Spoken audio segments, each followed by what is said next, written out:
On electric cars, there's a lot of concern. I talk to car dealers all the time about, electric cars, they can't get them off the lots. There was a Fortune article earlier. It says Ford expects to bleed $4.5 billion on electric cars this year, but it makes enough on everything else that it might not matter. What's the deal with EVs, and how do you see them?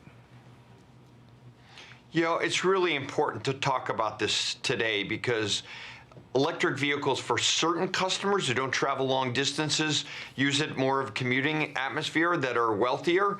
It's a great duty cycle. The F-150 Lightning is the best-selling electric pickup in the U.S., and for those customers, it works great. But it's not for everyone. We're going to offer customers a choice.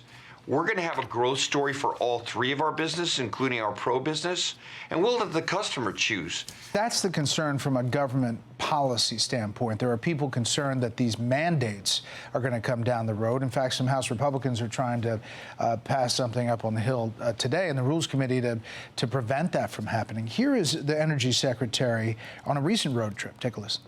We're starting our summer road trip, talking about the investments in America as a result of the President's Investing in America agenda. We'll be taking electric vehicles on this road trip, and I'm very excited to point out all of the investments that are happening.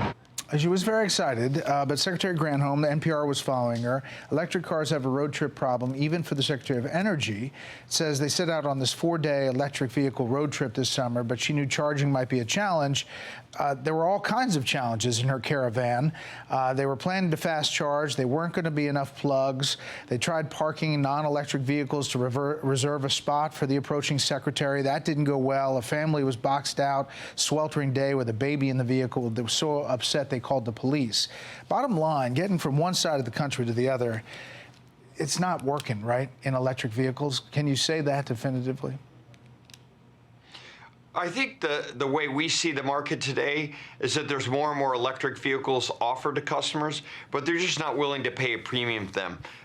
Some customers who have the right duty cycle are really interested, but the price premium that we see a year ago is not there today. And we're going into the mass consumers who have a lot of charge anxiety. They don't have range anxiety, they have charge anxiety. So you would be against a government mandate of any kind? Well, I think the government is trying to work on CO2 reduction. We've as the company with the most auto workers in the U.S., we talked deeply about their vision and our vision for EVs. We think EVs could be 30, 40, 50% of our business. We just don't actually know, Brett. Last thing, what's your vision of AI in your business? Maybe autonomous vehicles, and where we as a country and you as a company compete against China? We don't really believe to solve the AI problem in a dense urban environment is really going to liberate customers. On the highway, you could save a lot of time if you could drive with your hands off the wheel or your eyes off the car. That's our investment in AI. On China, boy, the Chinese dominate the global EV industry. As a company, we have to be prepared to beat the Chinese as competitors around the globe, and especially in EVs. We feel like we have that plan, and we're going to be fully competitive, but they are really competitive country when it comes to EVs. Well, congrats on the new F-150 rollout tonight. Ford CEO Jim Farley, thanks for the time. Thank you, Brett.